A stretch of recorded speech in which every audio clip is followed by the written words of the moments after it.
दोस्तों, बांग्लादेश बॉर्डर से जुड़ा यह घटनाक्रम अब सिर्फ एक खबर नहीं रहा, बल्कि यह भारत की सैन्य ताकत, रणनीति और इरादों का खुला संदेश बन चुका है। इस वक्त जो सबसे बड़ी बिग ब्रेकिंग न्यूज सामने आई है, उसने न सिर्फ बांग्लादेश की सेना को झकझोर दिया है, बल्कि ढाका से लेकर सत्ता के गलियारों तक हड़कंप मचा दिया है। जिस बांग्लादेश ने लगातार भारत की चेतावनियों को हल्के में लिया, जिस बांग्लादेश ने चिकन नेक जैसे बेहद संवेदनशील इलाके को बार बार उकसाने की कोशिश की, अब उसी बांग्लादेश को भारत ने ऐसा जवाब दिया है जिसकी कल्पना भी शायद उसने नहीं की थी। सूत्रों के मुताबिक भारत ने चिकन नेक से सटे बांग्लादेशी इलाकों में मौजूद कई अहम ठिकानों पर एक साथ बड़ा सैन्य एक्शन किया है। यह कोई सीमित कार्रवाई नहीं थी, न ही सिर्फ चेतावनी के लिए किया गया हमला। यह भारत की तरफ से अब तक का सबसे निर्णायक और सबसे आक्रामक कदम बताया जा रहा है। खास बात यह है कि अब तक भारत केवल संदिग्ध कैंपों या सीमावर्ती पोस्ट्स को निशाना बनाता रहा था, लेकिन इस बार सीधा बांग्लादेश के मिलिट्री बेस पर प्रहार किया गया है। बताया जा रहा है कि यह मिलिट्री बेस वही था जिसे लंबे समय से भारत के लिए एक बड़े खतरे के रूप में देखा जा रहा था। यही वह बेस था जहां से चिकन नेक को अस्थिर करने की रणनीति बनाई जा रही थी। यही वह जगह थी जहां टैंक, तोपें, आधुनिक हथियार और भारी सैन्य साजो सामान तैनात किया गया था। भारत को इस पूरी गतिविधि की भनक पहले से थी और इसी वजह से पहले ही साफ शब्दों में चेतावनी दी जा चुकी थी कि अगर चिकन नेक को छूने की भी कोशिश की गई तो जवाब बेहद घातक होगा। अब वही हुआ। इस एक्शन के बाद हालात ऐसे बन चुके हैं कि बांग्लादेश की सेना बैकफुट पर नजर आ रही है। खबरें आ रही हैं कि कई सैन्य कैंप खाली कर दिए गए हैं, कई पोस्ट से सैनिक पीछे हट चुके हैं और बड़ी संख्या में सैनिकों ने सरेंडर कर दिया है। जो तस्वीरें और अपडेट्स सामने आ रही हैं, वे ये साफ इशारा कर रही हैं कि यह हमला सिर्फ प्रतीकात्मक नहीं था, बल्कि पूरी तैयारी और रणनीति के साथ अंजाम दिया गया ऑपरेशन था।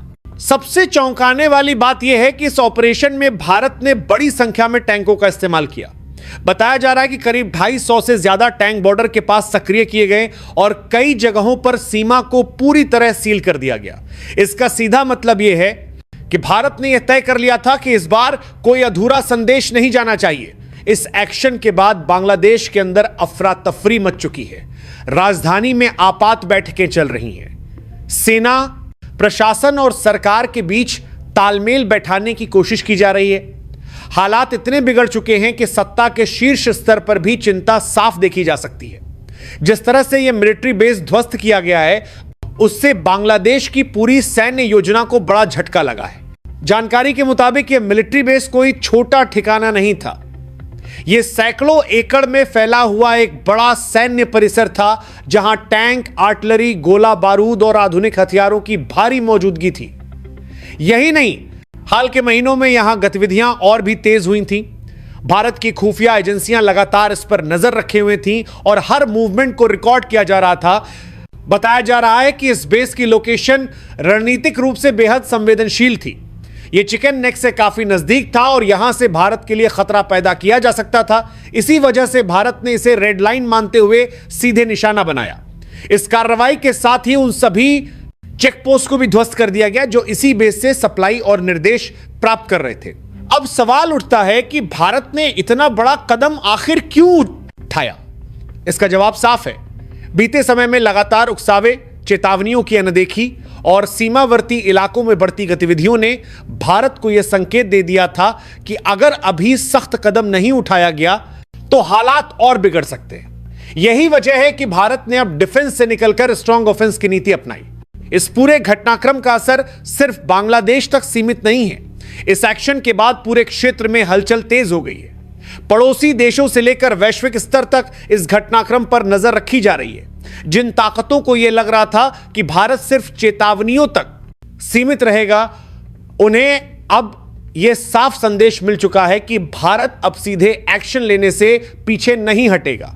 इस ऑपरेशन के बाद भारत ने अपनी बॉर्डर सिक्योरिटी को और मजबूत कर दिया है। सीमावर्ती इलाकों में अतिरिक्त बल तैनात किए गए हैं। एयरबेस और अन्य सैन्य ठिकानों को हाई अलर्ट पर रखा गया है। साफ शब्दों में कहें तो भारत ने यह सुनिश्चित कर दिया है कि अगर अब किसी भी तरह की जवाबी कार्रवाई की कोशिश होती है तो उसका जवाब और भी कठोर होगा। इस बीच एक और बड़ा पहलू सामने आ रहा है। खुफिया सूत्रों का दावा है कि इस मिलिट्री बेस के जरिए सिर्फ सैन्य गतिविधियां ही नहीं बल्कि अन्य संदिग्ध गतिविधियां भी संचालित की जा रही थी। इसी इनपुट ने भारत को और ज्यादा सख्त रुख अपनाने के लिए मजबूर किया। भारत का साफ कहना है कि उसकी सुरक्षा, उसकी सीमाएं और उसके नागरिक किसी भी कीमत पर खतरे में नहीं डाले जा सकते। अब हालात इस मोड़ पर पहुंच चुके हैं जहां आने वाले 24 से 48 घंटे बेहद अहम माने जा रहे हैं। भारत ने संकेत दे दिए हैं कि अगर जरूरत पड़ी तो कार्रवाई और भी आगे बढ़ सकती है।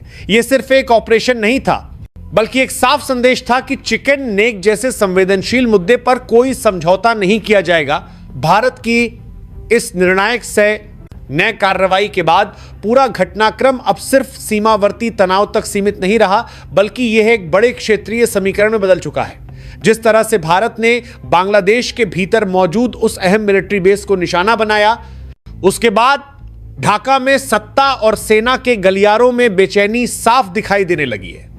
आपातकालीन बैठकों का दौर शुरू हो चुका है जहां एक तरफ नुकसान का आकलन किया जा रहा है तो दूसरी तरफ यह समझने की कोशिश हो रही है कि आगे क्या किया जाए। हालात इस कदर बिगड़ चुके हैं कि अब फैसले जल्दबाजी में नहीं बल्कि डर और दबाव के माहौल में लिए जा रहे हैं। सूत्रों की माने तो बांग्लादेश की राजधानी में लगातार उच्च स्तरीय मीटिंग्स चल रही हैं। सैन्य अधिकारियों से लेकर प्रशासनिक अफसरों तक सभी को अलर्ट पर रखा गया है। जिस मिलिट्री बेस को भारत ने ध्वस्त किया वो सिर्फ हथियारों का अड्डा नहीं था बल्कि पूरी रणनीति का केंद्र था। उसी बेस से सीमावर्ती चेकपोस्ट को सप्लाई, निर्देश और समर्थन दिया जा रहा था।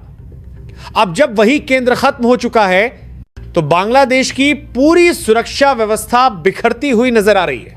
इस पूरे घटनाक्रम का असर अब अंतर्राष्ट्रीय स्तर पर भी दिखने लगा है। दुनिया की बड़ी ताकतें इस घटनाक्रम को बेहद गंभीरता से देख रही हैं। अब तक जो देश बांग्लादेश को एक स्थिर और नियंत्रित क्षेत्र मानते थे, उनके सामने एक अलग ही तस्वीर उभर कर आ रही है। जिस तरह से भारत ने अपने इरादे साफ किए हैं, उससे यह संदेश चला गया है कि अब भारत केवल कूटनीतिक बयानबाजी तक सीमित नहीं रहेगा। सबसे दिलचस्प मोड़ तब आया जब इस पूरे मामले में पाकिस्तान की बेचैनी भी खुलकर सामने आने लगी। भारत की कार्रवाई के बाद पाकिस्तान के भीतर बयानबाजी तेज हो गई है। वहां से आने वाले बयानों में साफ झलक रहा है कि भारत के इस कदम ने सिर्फ बांग्लादेश ही नहीं बल्कि इन उसके समर्थकों को भी हिलाकर रख दिया है। वजह साफ है, यह कार्रवाई सिर्फ एक देश के खिलाफ नहीं थी बल्कि उन तमाम योजनाओं के खिलाफ थी जो लंबे समय से पर्दे के पीछे चल रही थी। इसी बीच चीन को लेकर भी चर्चाएं तेज हो गई हैं। जिस मिलिट्री बेस को निशाना बनाया गया उसके निर्माण और विस्तार को लेकर पहले से ही कई तरह की बातें सामने आती रही थी। हाल के महीनों में वहां बढ़ी गतिविधियों ने भारत की चिंता और बढ़ा दी थी। भारत की खुफिया एजेंसियों को लगातार ऐसे संकेत मिल रहे थे कि यह ठिकाना सिर्फ स्थानीय जरूरतों के लिए नहीं बल्कि बड़े रणनीतिक मकसद के तहत तैयार किया जा रहा है। यही वजह है कि भारत ने समय रहते इसे खत्म करना जरूरी समझा। अब बात आती है भारत की रणनीति की। यह कोई अचानक लिया गया फैसला नहीं था। बीते कई दिनों से सीमावर्ती इलाकों में सैन्य गतिविधियां बढ़ाई जा रही थीं। एयरबेस को सक्रिय किया गया, विशेष बलों को तैयार रखा गया और हर संभावित परिदृश्य पर अभ्यास किया गया। भारत ने यह सुनिश्चित किया कि अगर कार्रवाई होती है तो वह पूरी तैयारी और स्पष्ट लक्ष्य के साथ हो। यही कारण है कि यह ऑपरेशन इतने कम समय में निर्णायक साबित हुआ। इस कार्रवाई के बाद सीमाओं पर चौकसी और बढ़ा दी गई है। हर उस इलाके पर खास नजर रखी जा रही है जहां से किसी भी तरह की जवाबी कार्रवाई की आशंका हो सकती है। भारतीय सुरक्षा बलों को साफ निर्देश दिए गए हैं कि किसी भी उकसावे का जवाब तुरंत और मजबूती से दिया जाए। यह संदेश अब साफ हो चुका है कि भारत की सहनशीलता को कमजोरी समझने की भूल भारी पड़ सकती है। इस बीच एक और अहम पहलू सामने आया है जिसने इस पूरे मामले को और संवेदनशील बना दिया है। बांग्लादेश में अल्पसंख्यकों को लेकर जो हालात बने हुए हैं वे अब अंतर्राष्ट्रीय चर्चा का विषय बन चुके हैं। कई वैश्विक मंचों पर इस मुद्दे को लेकर सवाल उठाए जा रहे हैं। भारत लंबे समय से इस मसले पर चिंता जताता रहा है, लेकिन अब हालात ऐसे बन चुके हैं कि दुनिया भी इस पर नजरें टिकाए बैठी है। सूत्रों का कहना है कि भारत ने इस मुद्दे को सिर्फ बयान तक सीमित नहीं रखा बल्कि जमीनी हकीकत के आधार पर अपनी रणनीति तय की है। भारत का मानना है कि सीमावर्ती इलाकों में अस्थिरता और अंदरूनी हिंसा सीधे तौर पर उसकी सुरक्षा से जुड़ी हुई है। यही वजह है कि अब हर कदम बेहद सोच समझकर और मजबूती के साथ उठाया जा रहा है। आने वाले घंटे और दिन बेहद अहम माने जा रहे हैं। भारत ने साफ संकेत दिए हैं कि अगर हालात सुधरते नहीं हैं तो कार्रवाई का दायरा और बढ़ सकता है। यह सिर्फ एक चेतावनी नहीं बल्कि एक स्पष्ट नीति का संकेत है। भारत ने यह भी जता दिया है कि उसे हर उस ठिकाने की जानकारी है जहां से उसकी सुरक्षा को खतरा पैदा किया जा सकता है। अब सवाल यह है कि आगे क्या होगा? क्या बांग्लादेश इस संदेश को समझेगा और हालात को शांत करने की कोशिश करेगा या फिर तनाव और बढ़ेगा? यह सब आने वाले समय में साफ होगा, लेकिन इतना तय है कि भारत ने जो कदम उठाया है उसने पूरे क्षेत्र की राजनीति और सुरक्षा समीकरण को बदल कर रख दिया है। इस पूरे घटनाक्रम को अगर समग्र रूप से देखा जाए तो यह साफ हो जाता है कि भारत ने जो कदम उठाया है वो किसी एक रात का फैसला नहीं था, बल्कि महीनों की रणनीति, खुफिया इनपुट और धैर्य की परीक्षा के बाद लिया गया निर्णायक एक्शन था। बांग्लादेश की तरफ से लगातार जिस तरह चिकन नेक जैसे संवेदनशील इलाके को लेकर उकसावे की कोशिशें की जा रही थी, जिस तरह सीमावर्ती क्षेत्रों में सैन्य गतिविधियां बढ़ाई जा रही थीं और जिस तरह भारत की चेतावनियों को बार बार नजरअंदाज किया गया, उसने भारत को इस मुकाम पर ला खड़ा किया कि अब सिर्फ बयान काफी नहीं थे। भारत ने यह साफ कर दिया है कि उसकी सुरक्षा, उसकी संप्रभुता और उसके रणनीतिक हित किसी भी कीमत पर खतरे में नहीं डाले जा सकते। यह कार्रवाई सिर्फ एक मिलिट्री बेस को ध्वस्त करने तक सीमित नहीं थी, बल्कि यह उस सोच, उस योजना और उस गठजोड़ पर सीधा प्रहार था जो पर्दे के पीछे भारत को घेरने की कोशिश कर रहा था। चिकन नेक जैसे इलाके को कमजोर करने का सपना देखने वालों को भारत ने यह संदेश दे दिया है कि अब हर साजिश का जवाब जमीन पर दिया जाएगा। इस एक्शन के बाद बांग्लादेश की स्थिति यह साबित करती है कि जब चेतावनियों को कमजोरी समझ लिया जाए तो अंजाम कितना भारी पड़ सकता है। सेना का बैकफुट पर जाना, कैंपों का खाली होना, सरेंडर की खबरें और राजधानी में आपात बैठकों का दौर, यह सब दर्शाता है कि भारत की कार्रवाई ने वहां की पूरी सैन्य और राजनीतिक व्यवस्था को हिलाकर रख दिया है। अब हालात ऐसे हैं कि बांग्लादेश को सिर्फ भारत की ताकत ही नहीं बल्कि उसकी गंभीरता और इरादों का भी एहसास हो चुका है। इस पूरे घटनाक्रम का अंतर्राष्ट्रीय असर भी उतना ही महत्वपूर्ण है। दुनिया ने एक बार फिर देखा है कि भारत अब सिर्फ एक उभरती शक्ति नहीं बल्कि एक ऐसा देश है जो अपने हितों की रक्षा के लिए ठोस और निर्णायक कदम उठाने से पीछे नहीं हटता। भारत ने यह भी स्पष्ट कर दिया है कि वह क्षेत्रीय स्थिरता चाहता है, लेकिन अगर कोई ताकत अस्थिरता फैलाने की कोशिश करेगी तो उसका जवाब बेहद सख्त होगा। सबसे अहम बात यह है कि यह कार्रवाई भविष्य के लिए एक स्पष्ट रोड मैप भी तय करती है। भारत ने यह संकेत दे दिया है कि अब हर गतिविधि पर पैनी नजर है, हर ठिकाने की जानकारी है और हर संभावित खतरे के लिए तैयारी पूरी है। यह सिर्फ बांग्लादेश के लिए नहीं बल्कि उन सभी ताकतों के लिए चेतावनी है जो यह सोचते हैं कि भारत को रणनीतिक रूप से घेरा जा सकता है। अंत में यही कहा जा सकता है कि यह ऑपरेशन भारत की सैन्य ताकत से ज्यादा उसके राजनीतिक और रणनीतिक संकल्प का प्रतीक है। यह एक ऐसा संदेश है जो आने वाले समय में लंबे समय तक याद रखा जाएगा। भारत ने यह साबित कर दिया है कि शांति उसकी प्राथमिकता है, लेकिन सुरक्षा से समझौता उसकी नीति नहीं। अगर उकसाया गया तो जवाब ऐसा होगा कि उसकी गूंज दूर तक सुनाई देगी। चलिए अब बात करते हैं दूसरी बड़ी खबर की। दोस्तों, अब तक हम और आप सिर्फ बातें ही करते थे। चाय की दुकानों से लेकर सोशल मीडिया तक यही चर्चा होती थी कि कब वो दिन आएगा जब भारत किसी से प्रमाण पत्र नहीं मांगेगा बल्कि दुनिया खुद भारत के दरवाजे पर आकर कहेगी कि हां, अब तुम ताकतवर हो। कब वो पल आएगा जब भारत को उभरती ताकत या भविष्य की शक्ति कहकर टाल नहीं दिया जाएगा बल्कि वर्तमान की सच्चाई माना जाएगा। आज दिल थाम कर बैठिए, क्योंकि वो दिन आ चुका है। वो घड़ी आ गई है जिसका इंतजार हमें सिर्फ दशकों से नहीं बल्कि 1947 से था। आज पहली बार भारत ने कागजों में नहीं, भाषणों में नहीं बल्कि ठोस आंकड़ों में दुनिया को बता दिया है कि अब एशिया की दिशा नई दिल्ली तय करेगी। ऑस्ट्रेलिया के सिडनी शहर से आई एक रिपोर्ट ने पूरी दुनिया की नींद उड़ा दी है। यह कोई मामूली थिंक टैंक की रिपोर्ट नहीं है, बल्कि एशिया की ताकत को नापने वाला सबसे विश्वसनीय पैमाना मानी जाने वाली रिपोर्ट है।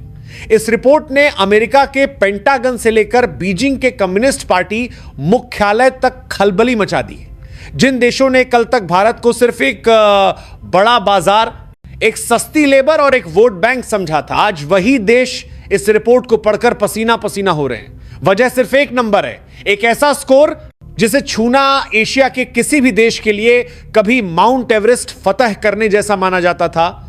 लेकिन भारत ने न सिर्फ इस नंबर को छुआ है, बल्कि उसे रौंदते हुए आगे निकल गया है। 2025 खत्म होते होते भारत ने ऐसी छलांग लगाई है कि तकनीक और अनुशासन के लिए मशहूर जापान भी अब पीछे छूट गया है। जिस जापान को कभी एशिया की आर्थिक रीढ़ माना जाता था, आज वही जापान भारत की धूल फांकता नजर आ रहा है। सवाल उठता है कि आखिर इस रिपोर्ट में ऐसा क्या लिखा है जिसने दुनिया के ताकतवर देशों की धड़कनें बढ़ा दी हैं? क्यों चीन के सरकारी अखबारों ने इस खबर को दबाने की कोशिश की? और क्यों मई 2025 की एक सैन्य कार्रवाई ने भारत की किस्मत की लकीर ही बदल दी? यही है आज की कहानी और यही है वो सच जिसे दुनिया अब छुपा नहीं सकती। जिस रिपोर्ट ने यह भूचाल पैदा किया है उसका नाम है एशिया पावर इंडेक्स 2025, जिसे जारी किया है ऑस्ट्रेलिया के प्रतिष्ठित लोई इंस्टीट्यूट ने। अब आप सोच रहे होंगे कि भाई इसमें नया क्या है, तो ध्यान से सुनिए। यह इंडेक्स कोई हवाई सर्वे नहीं है। यह एशिया के हर बड़े देश की ताकत को 6 अलग अलग पैमानों पर तौलता है। सैन्य शक्ति, आर्थिक क्षमता, कूटनीतिक प्रभाव, तकनीकी ताकत, भविष्य की संभावनाएं और रणनीतिक पकड़। आसान भाषा में कहें तो यह इंडेक्स बताता है कि किस देश की बात में कितना दम है और किसकी सिर्फ आवाज ऊंची है। सालों से इस लिस्ट में एक ही कहानी चल रही थी। पहले नंबर पर अमेरिका, दूसरे पर चीन और फिर बहुत दूर तीसरे नंबर के लिए खींचतान। भारत को हमेशा मिडिल पावर कहकर संतोष करने को कहा गया। मतलब ठीक है, तुम ठीक ठाक हो लेकिन बॉस नहीं हो। लेकिन 2025 में यह कहानी पूरी तरह पलट गई। इतिहास ने करवट बदली। इस साल की रिपोर्ट में भारत के नाम के आगे से मिडिल पावर का ठप्पा हटाकर मेजर पावर का तमगा लगा दिया गया। और यह कोई मामूली शब्दों का खेल नहीं है। मेजर पावर का मतलब है कि अब भारत एशिया का तीसरा स्तंभ बन चुका है। अमेरिका और चीन के बाद सीधा भारत। इस इंडेक्स में मेजर पावर बनने के लिए 100 में से कम 40 अंक चाहिए होते हैं।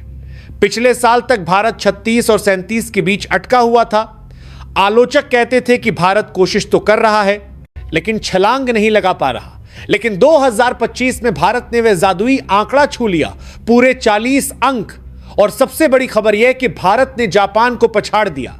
जापान का स्कोर 38.8 रह गया और भारत शान से तीसरे नंबर पर खड़ा होगा गया। यह से रफ एक रैंकिंग नहीं है, यह उन सभी लोगों के मुंह पर जोरदार तमाचा है जो कहते थे कि भारत कभी चीन या बड़ी ताकतों का मुकाबला नहीं कर सकता। आज आंकड़े चीख चीख कर कह रहे हैं कि एशिया की तकदीर अब बीजिंग या टोक्यो नहीं बल्कि नई दिल्ली लिख रही है। अब सवाल उठता है कि अचानक ऐसा क्या हो गया? एक ही साल में भारत ने ऐसा कौन सा चमत्कार कर दिया कि पूरी दुनिया की नजरें बदल गईं? रिपोर्ट साफ साफ कहती है कि भारत के इस उभार के पीछे 2 सबसे बड़े स्तंभ हैं। पहला भारत की सैन्य ताकत और दूसरा उसकी आर्थिक क्षमता। लेकिन इन दोनों के बीच एक ऐसा मोड़ आया जिसने पूरी तस्वीर बदल दी, और वह मोड़ था मई 2025। मई 2025 वह महीना जिसे आने वाले समय में भारत के सैन्य इतिहास में सुनहरे अक्षरों में लिखा जाएगा, ऑपरेशन सिंदूर। जब भारतीय सेना ने सिर्फ अपनी सीमाओं के भीतर ही नहीं बल्कि दुश्मन के घर में घुसकर यह साबित कर दिया कि भारत अब चेतावनी नहीं देता, सीधा जवाब देता है।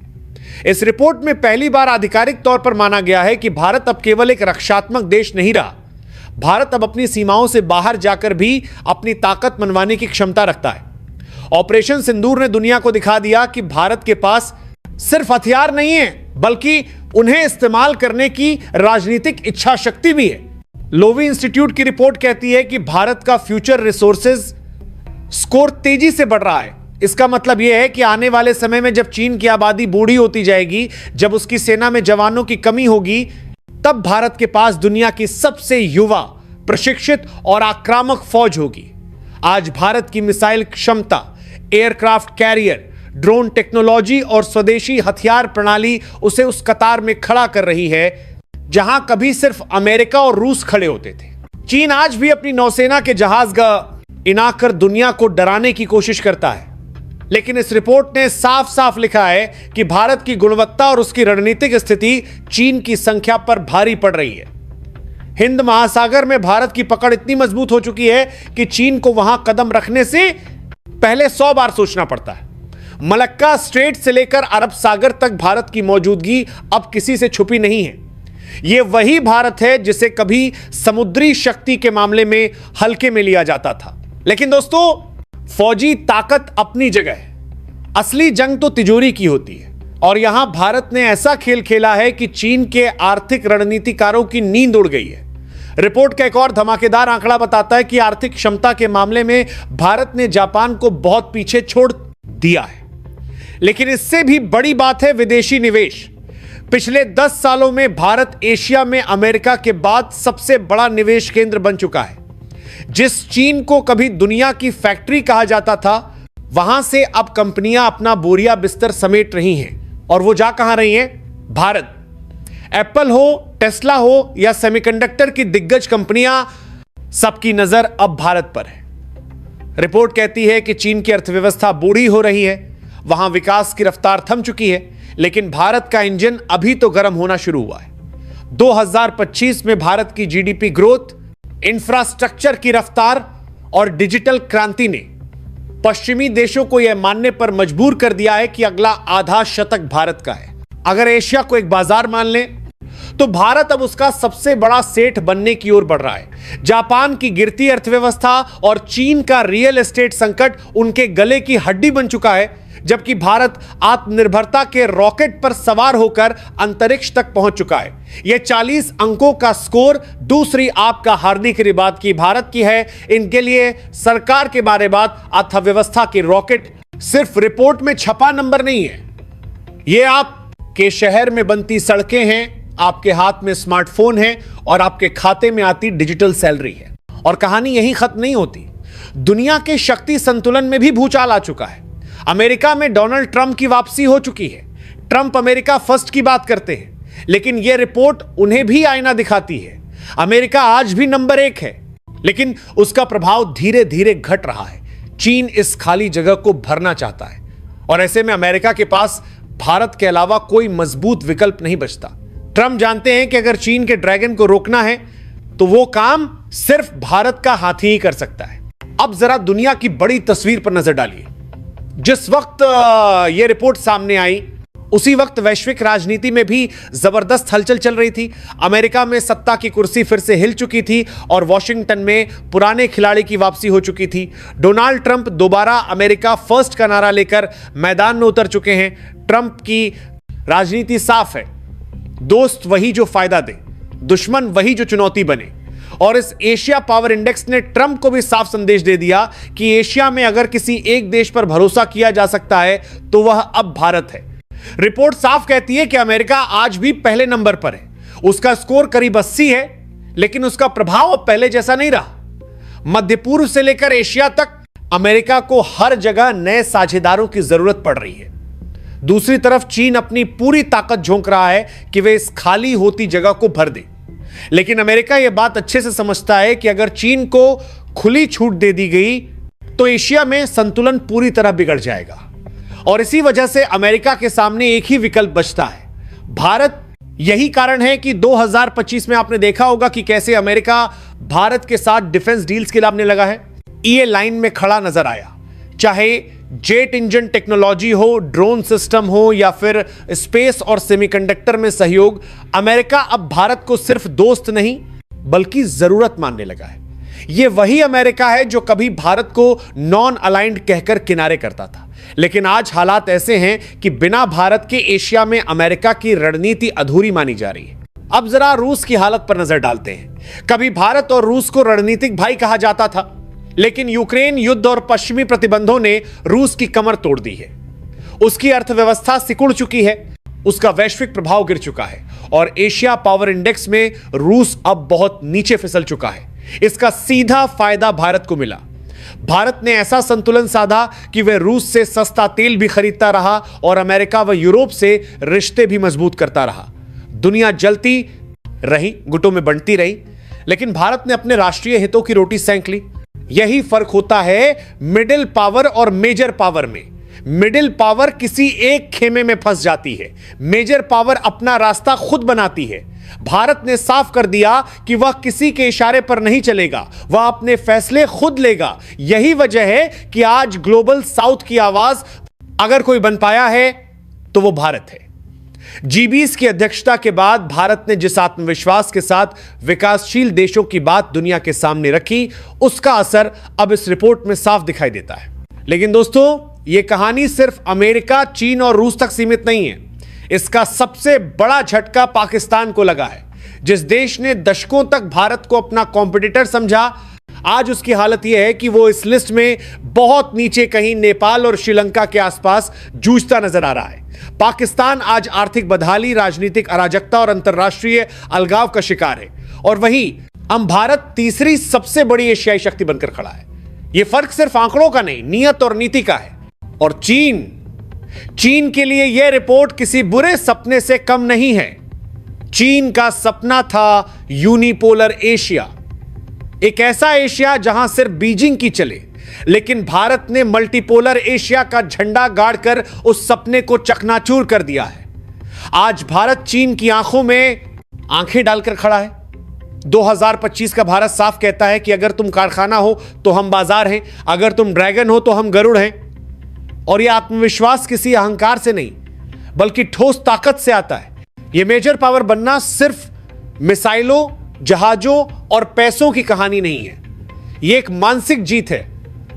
दशकों तक हमें बताया गया कि भारत गरीब है, पिछड़ा है, विकासशील है। हमारे दिमाग में यह भर दिया गया कि पश्चिम ही श्रेष्ठ है और बाकी सब उसके पीछे चलने के लिए बने हैं। लेकिन यह रिपोर्ट उस मानसिक गुलामी पर आखिरी हथौड़ा है। जब दुनिया की तीसरी सबसे बड़ी ताकत बनने की मुहर लग चुकी है, तो अब भारत को किसी से वैधता मांगने की जरूरत नहीं है। लेकिन सच्चाई यह भी है कि यह सफर अभी खत्म नहीं हुआ है। तीसरे नंबर पर आना बड़ी बात है, लेकिन पहले और दूसरे नंबर की दूरी अभी काफी है। अमेरिका का स्कोर 80 है, चीन का 73 और भारत 40 पर है। यानी अभी भी हमें लंबा रास्ता तय करना है। चीन आज भी हमसे सैन्य खर्च और आर्थिक आकार में बड़ा है, लेकिन फर्क यह है कि चीन ठहर गया है और भारत तेजी से आगे बढ़ रहा है। हमारी रफ्तार उनकी रफ्तार से कहीं ज्यादा है। इन्फेस्ट, डू इन्फेस्ट, ये 40 का आंकड़ा एक टिपिंग पॉइंट है।